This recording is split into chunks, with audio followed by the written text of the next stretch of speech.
નમસ્તે મિત્રો, જ્ઞાન ઝલક ઓનલાઈન સ્ટડી ચેનલમાં હું શુક્લા માધવી ફરીથી આપનું સ્વાગત કરું છું। મિત્રો, આપ જાણો છો હાલ ટાટ સિરીઝ છે શરૂ થઈ ગઈ છે આપણી, અને તે સંદર્ભમાં આપણે મેથડના જે 20 માર્કના પ્રશ્ન પૂછાય છે તે રિલેટેડ વિડીયો નંબર 3 આજે આપણે અભ્યાસ કરવાનો છે, જેમાં આપણે શિક્ષણની ખૂબ જ ઉપયોગી એવી પદ્ધતિ છે તેનો વિશેષ અભ્યાસ છે કરીશું।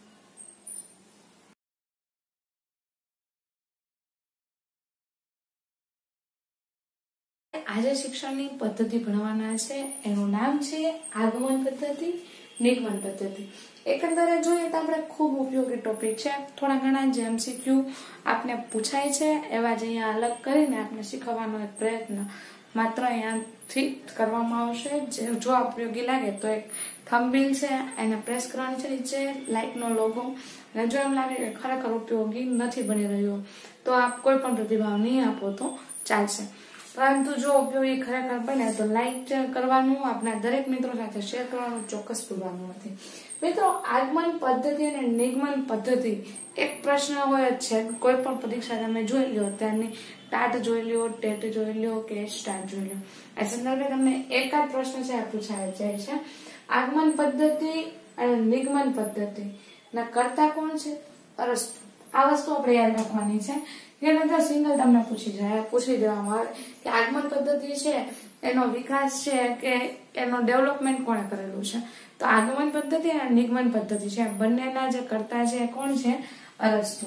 ખાસ આ વસ્તુ આપણે યાદ રાખવાની છે। બીજી વસ્તુ, આગમન પદ્ધતિ અને નિગમન પદ્ધતિ પેલા સંકલ્પના વિશે વાત કરી લઈએ તો કે આપણે દરેક વસ્તુઓ જે જોતા હોય અને દરેક વસ્તુઓ જોઈએ, દાખલા તરીકે ત્યાં તમે કોઈ વસ્તુનો અનુભવ કરી રહ્યા હોય, સામાન્ય રીતે દરેક વ્યક્તિ આ પ્રકારનો અનુભવ કરે અને અનુભવના અંતે પોતાનું તારણ છે કાઢશે। હવે આ તારણ મારું પણ હોઈ શકે, આપનું પણ હોઈ શકે, જે મિત્રો જોઈ રહ્યા છે દરેક મિત્રો છે એકાદ તારણ છે કાઢી દેતા હોય, તો એ તારણ નીકળે એનો સર્વ સામાન્ય નિયમ છે બની જતો હોય। હવે સર્વ સામાન્ય નિયમ છે આપણે અલગ અલગ ઉદાહરણો દ્વારા સમજાવશું। તો જ્યારે કોઈ એક ઉદાહરણ નહીં પરંતુ ઘણા બધા ઉદાહરણ આપણે એવા રજૂ કરીએ કે જેની અંદર કોઈ એક છે, આપણે દાખલા તરીકે ગુરુત્વાકર્ષણના નિયમની વાત કરીએ તો ગુરુત્વાકર્ષણનો નિયમ છે કે ભાઈ ઉપર જે પડેલી વસ્તુ છે હંમેશા નીચે જ આવે છે, ગ્રેવિટીનો નિયમ છે। તો એ નિયમને આપણે જો ધ્યાને લેવામાં આવે તો એ જ નિયમ સાથે સંકળાયેલી બીજી બાબતો, સફરજન પણ લઈ શકો તમે, કોઈ પણ ફળ છે એના ઉદાહરણ તરીકે દડો પણ લઈ શકો, કોઈ પણ વસ્તુ અત્યારે આ પેન છે એને આમ ઊભી કરીને નીચે પછાડવાનો પ્રયત્ન કરો તો નીચે જ આવશે। તો આવા અલગ અલગ ઉદાહરણો છે આપ આપી શકો છો, અને ઉદાહરણ દ્વારા છે આપ કોઈ એક નિયમ તારવશો કે ઉપરથી ઉપર જે વસ્તુ જાય છે નીચે કમ્પલસરી છે આવતી જ હોય છે। તો આ વસ્તુ થઈ નિયમ, અને એને માટે આપણે કેટલાક સફરજનના, બીજા ફળોના અને પેનનું ઉદાહરણ લીધું। તો આ જે ઉદાહરણો આપ્યા પછી મેં જે નિયમ તાર્યો એ પદ્ધતિ થશે આપણી આગમન। ઉદાહરણ પરથી નિયમ પર જોવું એટલે આગમન પદ્ધતિ। નિગમન પદ્ધતિ આથી ઉલટી યાદ રાખવાની છે, એક સાથે બે પહેલો આપણે નિયમથી ઉદાહરણ, દાખલા તરીકે ઉપરથી મૂકેલી વસ્તુ છે હંમેશા નીચે જ આવે છે, એવો જે નિયમ છે એ નિયમ તમે જાણો છો। હવે નિયમને રજૂ કરીને વિદ્યાર્થીઓ પાસે તમે બીજા ઉદાહરણો છે આપશો, જ્યારે ઉદાહરણ આપશો ત્યારે કઈ વસ્તુ બની જશે? નિયમથી ઉદાહરણ તરફ જાય ત્યારે નિગમન પદ્ધતિ, આગમન છે ઉદાહરણ પરથી નિયમ। ખાસ યાદ રાખી લેજો, મોટા ભાગના વિદ્યાર્થીઓ આમાં લોચા મારે છે, અને આપણે છે આ વખતે લોચા છે એક પણ પ્રકારના આવો પ્રશ્ન પૂછાય તો મારવાના થતા નથી। તો હવે જે ઉદાહરણ પરથી નિયમ પર જાય એ આગમન, નિયમ પરથી ઉદાહરણ પર જાય તો નિગમન। આ વસ્તુ થઈ ક્લિયર? જો તમને થોડુંક ડિફિકલ્ટ કરવાનો આશય હોય તો એવું પૂછે કે સામાન્યથી વિશેષ તરફ કઈ પદ્ધતિ જાય, તો કે સામાન્યથી વિશેષ તરફ જે પદ્ધતિ જાય એને નિગમન પદ્ધતિ છે તરીકે ઓળખવામાં આવે। અને વિશિષ્ટથી સામાન્ય તરફ જતી હોય તો કે આપણે વિશિષ્ટ અલગ અલગ ઉદાહરણો દેશું ને, એક ઉદાહરણ છે સિમિલર નહીં, ઘણા બધા ઉદાહરણ દેશું અને એ ઉદાહરણો પરથી કોઈ નિયમ છે તારવવાનો પ્રયત્ન કરશું। એટલે વિશિષ્ટથી સામાન્ય તરફ જતી પદ્ધતિ એટલે આગમન પદ્ધતિ, મૂર્તથી અમૂર્ત તરફ જતી પદ્ધતિ એટલે આગમન।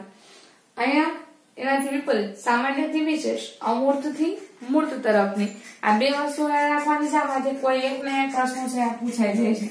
પછી આપણે જોઈએ આગમન પદ્ધતિના સોપાનો।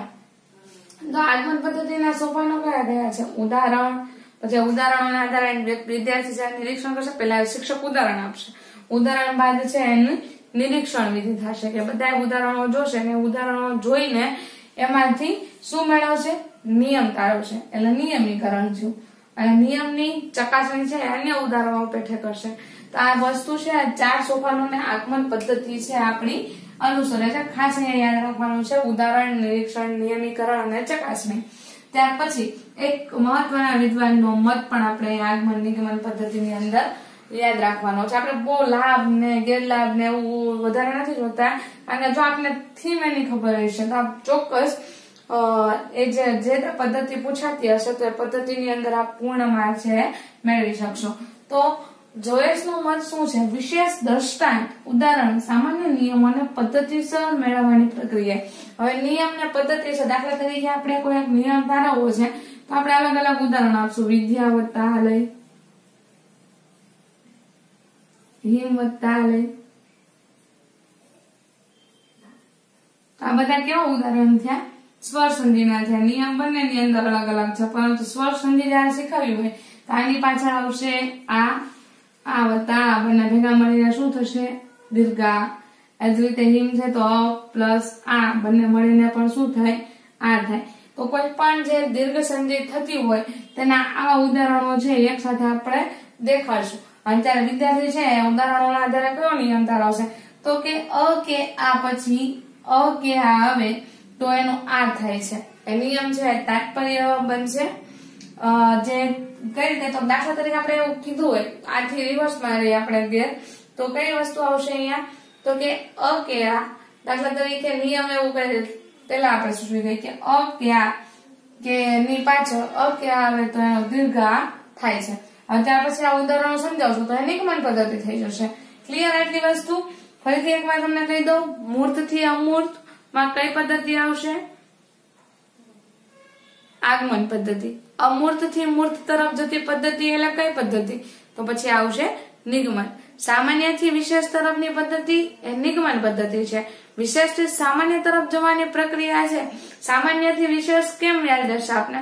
તો કે જે સર્વ સામાન્ય નિયમ હોય છે બધા વ્યક્તિઓ અનુસરતા હોય, એવો એક નિયમ લેવાનો અને એના તાત્પર્યની અંદર અલગ અલગ ઉદાહરણો છે રજૂ કરવાના. જ્યારે અલગ અલગ ઉદાહરણો રજૂ કરવામાં આવે ત્યારે છે આ પ્રકારનો નિયમ છે બનતો હોય છે. તો આથી નાનકડી એવી આગમન નિગમનની પ્રોસીજર આપને યાદ રહી ગયા હશે. છેલ્લે આપણે એક પ્રશ્ન પૂછી લઈએ, જેનો જવાબ આપણે કમેન્ટ બોક્સ ની અંદર આપવાનો છે. નેક્સ્ટ વિડીયો માટેનો આ ક્વેશ્ચન છે, પ્રોજેક્ટ પદ્ધતિ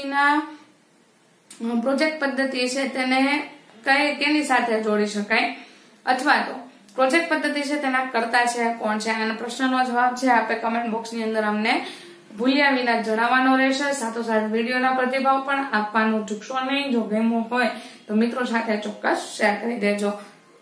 થેન્ક યુ.